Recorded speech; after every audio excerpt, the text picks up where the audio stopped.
আসসালামু আলাইকুম প্রিয় দর্শক, ওয়াজিয়াস মম কিচেনে আপনাদের সকলকে স্বাগতম। কুমড়ো পাতার আরও একটি মজাদার রেসিপি নিয়ে আপনাদের কাছে আবারও চলে আসলাম। এই রেসিপিটি গরম ভাত, মুড়ি মাখা, এমনকি নাস্তা হিসেবে খেতেও অসাধারণ। তো প্রিয় দর্শক, না টেনে পুরো রেসিপিটা দেখে নিন। এই রেসিপিটি তৈরির জন্য প্রথমে একটি প্যানে সাদা তেল গরম করে দিচ্ছি 2টি পেঁয়াজ কুচি, একটি আস্ত রসুন কুচি আর 1 টেবিল চামচ পরিমাণ কাঁচামরিচ কুচি। চুলার আঁচ মিডিয়ামে রেখে এই পেঁয়াজ, রসুন আর কাঁচামরিচ কুচিগুলো একটু হালকা করে ভেজে নিব। এগুলো একটু হালকা করে ভেজে নেওয়ার পর দিয়ে দিব পরিমাণ মতো লবণ, হাফ চা চামচ হলুদের গুঁড়া, হাফ চা চামচ ধনিয়ার গুঁড়া আর হাফ চা চামচ ভাজা জিরার গুঁড়া। এ সময় চুলার আঁচ একদম কমিয়ে রেখে 10 সেকেন্ডের মতো এই শুকনো মশলাগুলো পেঁয়াজ মরিচের সাথে ভেজে নিব। এতে করে কালারটা খুব সুন্দর হবে। এরপর দিব ম্যাশ করা আলু। আমি এখানে 2টি মাঝারি সাইজের আলু সিদ্ধ করে ম্যাশ করে নিয়েছি।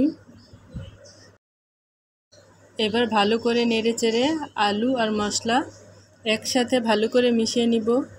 2 থেকে 3 মিনিটের মতো নেড়েচেড়ে এভাবে মশলা আর আলু একসাথে মিশিয়ে নিয়েছি। এবার হাফ চা চামচ গরম মশলার গুঁড়া আর ধনিয়া পাতা কুচি দিয়ে আবারও ভালো করে নেড়েচেড়ে আলুর সাথে মিশিয়ে নিব। এ পর্যায়ে ধনিয়া পাতা কুচি আর গরম মশলার গুঁড়াও আলুর সাথে খুব ভালো করে মিশিয়ে নিয়েছি। এখন আমাদের পুরটা পুরোপুরি রেডি।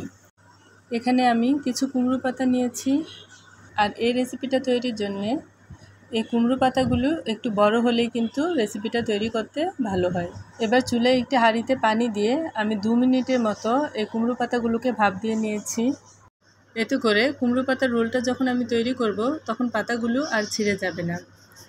এখন আমি একটু কুমড়ো পাতা উল্টো করে নিয়েছি। এবার পাতার মাঝখানে আমাদের রান্না করে রাখা আলুর পুরটা দিয়ে দিব। তারপর দুপাশ থেকে এভাবে টেনে পুরটাকে ঢেকে দিব, আর উপরের দিক থেকে টাইট করে পেঁচিয়ে একটা রোল তৈরি করে নিব।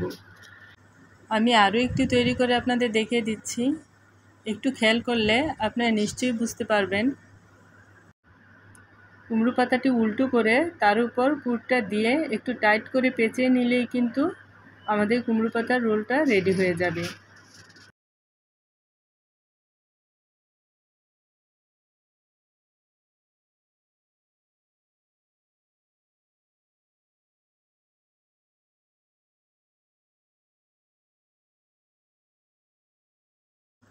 একইভাবে আমি এখানে সবগুলো কুমড়ো পাতার রোল তৈরি করে নিয়েছি।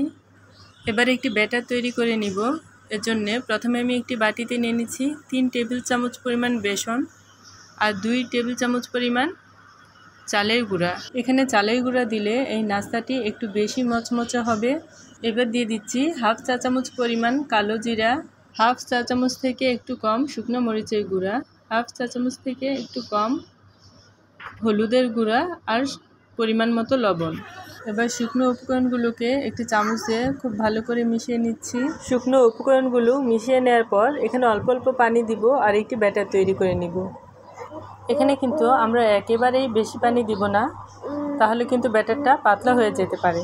তাই আমরা অল্প অল্প করে পানি মেশাবো আর একটা পারফেক্ট ব্যাটার তৈরি করে নিব। আমরা ব্যাটারের মধ্যে হাফ চা চামচ পরিমাণ কালো জিরে ব্যবহার করেছি। এই কালো জিরে এখানে দেওয়ার কারণে এই নাস্তাটার স্বাদ হয়ে যাবে দ্বিগুণ। ব্যাটারের কনসিস্টেন্সিটা আপনাদের দেখিয়ে দিচ্ছি। দেখুন, এটা কিন্তু খুব বেশি পাতলাও হয়নি, আবার খুব ঘনও হয়নি। এমন একটা ব্যাটার আমরা তৈরি করে নিব। এবার চুলায় একটি ফ্রাই প্যান বসিয়ে দিয়ে দিচ্ছি রান্নার রেগুলার তেল। এবার একটি কুমড়ো পাতার রোল নিয়ে ব্যাটারের মধ্যে এভাবে ডুবিয়ে তেলটা গরম হলে তেলের মধ্যে দিয়ে দিব। এভাবে একটি একটি করে 4-5টি রোল আমি একসাথে ভেজে নিব। কুমড়ো পাতার এই রোলগুলো এক পাশ 1 মিনিট ভাজার পর একটি খুন্তি দিয়ে আমরা উল্টিয়ে দিব। দুপাশই এভাবে উল্টিয়ে পাল্টিয়ে লালচে করে ভেজে নিব। দুপাশে যখন এরকম লালচে হয়ে ভাজা হয়ে যাবে তখন আমরা তেল ঝরিয়ে ফ্রাই প্যান থেকে তুলে নিব। কুমড়ো পাতার এই নাস্তাটি কিন্তু ভীষণ মুচমুচে আর মুখরোচক।